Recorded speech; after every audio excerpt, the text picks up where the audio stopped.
partage avec toi dans cette vidéo l'histoire d'une jeune candidate à l'immigration qui désormais est interdite de territoire pour elle et pour les membres de sa famille.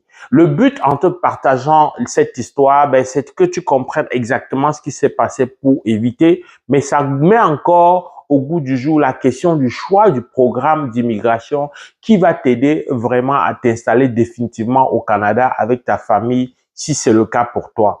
Eh bien, il s'agit de quoi concrètement? C'est une jeune brillante africaine qui avait la chance à un moment donné récemment d'avoir d'une part été sélectionnée par le Québec dont le titre de CSQ pour elle et pour son enfant, mais de l'autre côté qui s'est vue tirer par entrée express et donc qui avait la possibilité aussi d'immigrer en dehors du Québec. Donc très vite, elle a fait le choix. C'est facile de critiquer quand c'est déjà arrivé, mais elle a fait le choix, à mon avis, le choix naturellement le plus acceptable. Elle a fait le choix d'aller vers Entrée Express, sauf que il s'est avéré après vérification dans la documentation fournie qu'elle a produit un faux document qui a conduit finalement, malheureusement, après contrôle, à lui donner cette interdiction de territoire.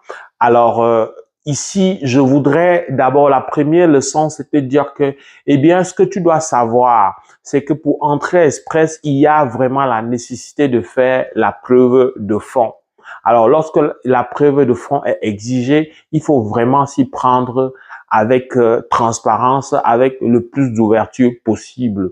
Il ne faut pas se braquer. En tout cas, il faut tout faire qui soit loin de la tromperie ou qui soit loin des documents douteux. De plus en plus, les vérifications sont faites dans un contexte où il y a resserrement, dans un contexte où le gouvernement est en place de s'assurer de tirer vraiment ceux qui méritent. Comment tu aurais pu réagir dans un tel contexte? Parce que concrètement, dans la réalité, lorsque tu déposes un dossier de Entrée Express, normalement, au bout de 4 mois ou 5 mois au maximum, tu te vois te délivrer un visa de résident permanent pour ta famille et toi. C'est hyper rapide. Donc, dès que tu es invité, tu es tiré, et tu peux compter 5 mois pour t'installer au Canada. Je crois que déjà pour cette raison seulement, c'est normal que cette candidate puisse choisir, voilà, Entrée Express comme procédure d'immigration parce que ça va vite.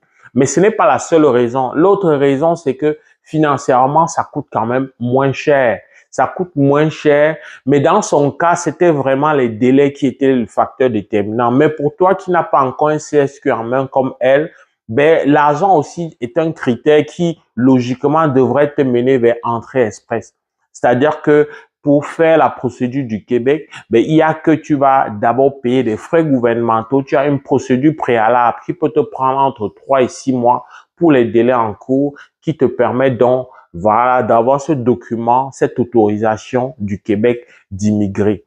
Alors, stratégiquement, lorsque elle avait donc CSQ et Entrée Express, ce qu'elle aurait dû faire, compte tenu du fait que manifestement, elle n'avait pas suffisamment d'argent pour faire la preuve de fond. Ici, quand on dit preuve de fond pour Entrée Express, ce qu'il faut savoir, c'est que même si tu mets ton conjoint comme non accompagnant, comme c'était le cas au niveau du CSQ, ce qu'elle a fait, tu vas quand même prouver que tu as de quoi subvenir aux besoins de toute la famille, c'est-à-dire le conjoint puis les enfants en charge, peu importe qui t'accompagne ou pas. Donc, ça veut dire que la cagnotte est suffisamment élevée lorsque tu es Entrée Express pour faire la preuve de fond. Donc, clairement, comme elle avait pas ces moyens-là, ce qu'il fallait faire, c'était clairement de miser sur son CSQ. Parce que quand tu as le CSQ en main, le temps que ça met est relativement le même. Du moment où tu as déjà le CSQ, oui, Entrée Express, c'est une procédure où c'est un peu plus accéléré, mais c'est une tendance générale pour tout ce qui est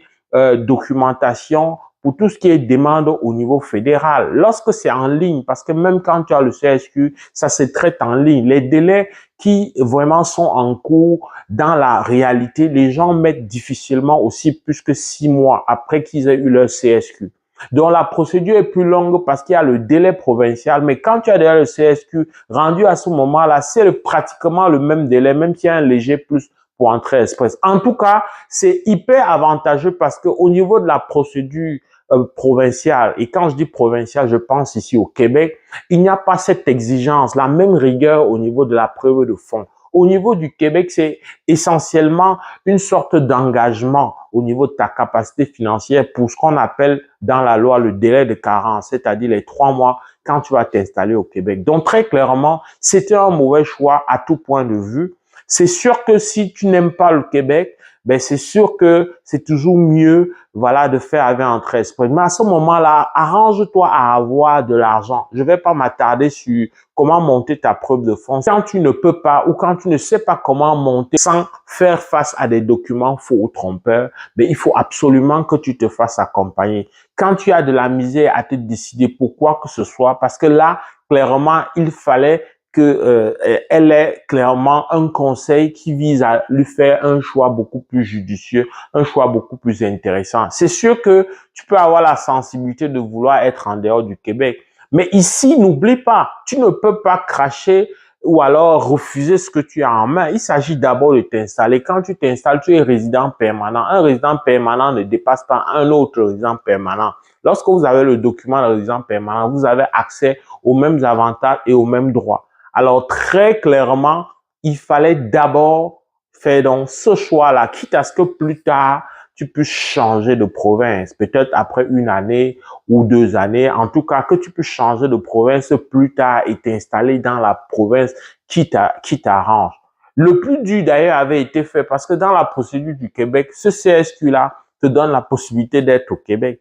Mais quand tu veux t'installer ailleurs, on n'a pas un document provincial comme au Québec pour t'obliger à t'installer. Donc, stratégiquement, il fallait d'abord se focaliser à ça. Et je dis, pour terminer la vidéo, arrête de t'enfermer quand c'est hésitant. Quand tu hésites, il faut quand même que tu prennes un accompagnement, que tu prennes un avis de quelqu'un qui peut-être a cette expérience, de quelqu'un d'averti, de quelqu'un qui connaît ça. Après, tu peux continuer ta procédure par toi-même si c'est vraiment nécessaire. Mais en tout cas, il ne faut prendre aucun risque, surtout quand on a la chance d'être dans la petite liste, d'être dans la short list, d'être parmi, on va dire, les privilégiés de recevoir une invitation. Ça, c'est aujourd'hui la chose la plus difficile et la plus, voilà, c'est le rêve de beaucoup de gens et on ne peut pas s'amuser lorsqu'on est dans ce cas de figure.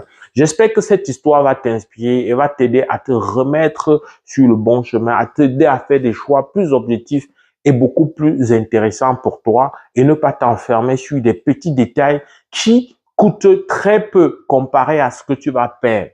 Parce que ici, clairement pour elle, c'est vrai que théoriquement et juridiquement, tout n'est pas complètement perdu. Mais dans la pratique, ça va être une bataille très difficile. Il va falloir être patient. Il va falloir mettre justement beaucoup d'argent qu'elle avait voulu économiser pour peut-être espérer en avoir un résultat intéressant ou peut-être ne même pas avoir de résultat. Mais pourquoi se compliquer la vie si on peut donc en amont éviter ça en prenant un avis voilà, de quelqu'un qui peut t'orienter et te permettre de continuer très bien ta procédure sans problème. Si tu as aimé la vidéo, like avec beaucoup de plaisir. Je vais te retrouver dans le cadre d'une prochaine vidéo. Porte-toi bien. Boula!